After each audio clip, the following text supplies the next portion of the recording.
जी बिस्मिल्लाहिर्रहमानिर्रहीम।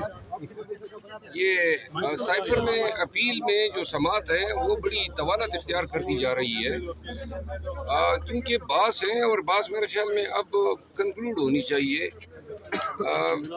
अगर इस तवालत के साथ अपीलों की सुनवाई होती है तो फिर हमारे जो आने वाले दो और अपीलें हैं वो मामलात को ईद के बाद ले जाएंगे। तो लिहाजा हमारी भी कोशिश होनी चाहिए कि अब अदालत को कहें कि जी आप जितनी बात हुई है उसी पे इत्तेफाक कर लें और फैसला दे दें। दूसरी बात यह है कि मीडिया में कुछ एंकर हजरात जो हैं मुसलसल ये खबरें फैला रहे हैं कि PTI में इंतशार है। आज अता तारड़ ने भी बयान दिया है और कहा है कि गौर साहब कोई और बात करते हैं और मेरा जिक्र किया है कि मैं कोई और बात करता हूँ। हम सब एक ही बात करते हैं और कोई हमारे दरमियान इख्तिलाफ नहीं है। हम जब जेल से निकल आते हैं आप मौजूद होते हैं, एक साथ खड़े होके एक ही बयानियाँ देते हैं, कोई इख्तिलाफ नहीं है। पाकिस्तान तहरीक इंसाफ मुत्तहिद है, एक मुट्ठी है। और कुछ हमारे अपने अंदर कोर कमेटी में हम इशूज़ पे जब इख्तिलाफ राय रखते हैं तो वो इख्तिलाफ राय रखते हैं तो उस इख्तिलाफ राय को जो है आप लोग पार्टी के अंदर इख्तिलाफ करार देते हैं। हमारी गुजारिश है, कल एक साफ़ी है, सीनियर साफ़ी है इरशाद भट्टी साहब, उन्होंने मेरे हवाले से कहा है कि जी मैंने कोर कमेटी में माफ़ी मांगी और मैंने फ़लाँ से माफ़ी मांगी। ये ख़बरें कौन देता है और क्यों इस तरह बग़ैर तस्दीक के वो ऐसे जहाँ दीदा ऐसे क्रेडिबल साफ़ी ऐसी ख़बरें फैला रहे हैं। न मैंने किसी से माफ़ी मांगी है कोर कमेटी में, न किसी और से माफ़ी मांगी है और उनको ऐसे ख़बरें फैलाने से परहेज़ करनी चाहिए।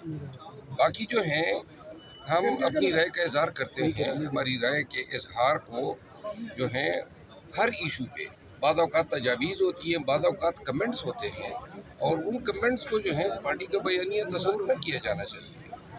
बाकी तीसरी बात ये है कि मैंडेट की चोरी जो है ताहाल जारी है। अब फिर जो है दो हल्कों में सुन रहे हैं कि जी रिकाउंट का आर्डर हो गया है और इसी रिकाउंट के बहाने यानी हद ही कर रहे हैं, इतना अंधा समझा है।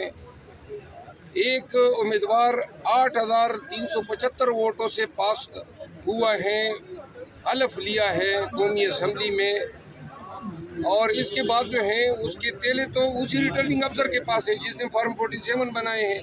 उन्होंने तेले खोल के उनके मुतअद्दिद पोलिंग स्टेशनों पे डबल मोहर लगा दिए ताकि इसके वोट रिजेक्ट हो जाए और बाद में रिकाउंट के नाम पे कहते हैं कि जी 8,300 की लीड हो भी गई, 3,500 की और लीड जो है नून के उम्मीदवार को दिला देते हैं। ये पाकिस्तानियों को देखना चाहिए कि ये कितना जुल्म कर रहे हैं और कितनी जेलसाजी से ये सीटें हासिल कर रहे हैं। इसको क्या कहते हैं कानून की ज़बान में? जेलसाजी, फ्रॉड, चीटिंग। इसी पे ये हुकूमत बनी है। जो हुकूमत धोखा दही के बुनियाद पे बनी हो वो पाकिस्तानियों की खिदमत करेगी, पाकिस्तान की खिदमत करे। ये धोखाधड़ी जो है ये हारबिंजर है, नकीब है कौम के साथ बड़े धोखे की। इन्होंने बड़े हाथ मारने हैं जिस तरह इन्होंने 16 माह में मारे और आइंदा जो चंद महीनों में प्राइवेटाइजेशन के नाम पे बहुत बड़े फ्रॉड होने वाले हैं। पाकिस्तान एयरलाइन को ये प्राइवेटाइज करने जा रहे हैं कि जी खसारे में जा रहा है। कौम को ये सवाल करने का हक है कि PIA क्यों खसारे में जा रहा है। PIA के फंड्स जो हैं खुर्द बुर्द हुए हैं। PIA के जहाज़ खरीदे गए हैं। एक जहाज़ बोइंग $140 मिलियन पे बोइंग कंपनी बेचती है। हमारे PIA ने 7 जहाज़ खरीदे 138 मिलियन पे अदायगी गवर्नमेंट ने कर दी। बाद में जब उन्होंने कहा जी कि काउंट डाउन दें, ब्रेकअप दें कि किस इंजन के कितने हैं, अंदरूनी से की कितने, तो ब्रेकअप में पता चला कि $40 मिलियन उन्होंने मेंटेनेंस कीमत में रखे हैं। तो पाकिस्तान ने कहा कि हमारे पास तो इंजीनियरिंग का अपना शोबा है तो हमें मेंटेनेंस के पैसे वापस करो। 280 मिलियन बोइंग ने वापस किए। वो पैसे पाकिस्तान में अभी तक नहीं आए हैं, किसी के ज़ाती अकाउंट में, ऑफशोर अकाउंट में गए हैं। अब कहते हैं PIA को बेचो, प्राइवेटाइज करो। और भाई वो पैसे कौन निकलवाएगा? और ये एक नहीं, इस तरह कई वारदातें हुई हैं اب پرائیویٹائزیشن کے نام پہ اونے پونے داموں ان قومی اثاثوں کو بیچا جا رہا ہے، پاکستانیوں کو ایڈوانس میں آگاہ کر رہے ہیں۔ ایک اور بات، آخری بات جو آپ کے ساتھ، خان صاحب کی آزادی جو ہے وہ مسلسل روڑے اٹکا رہے ہیں۔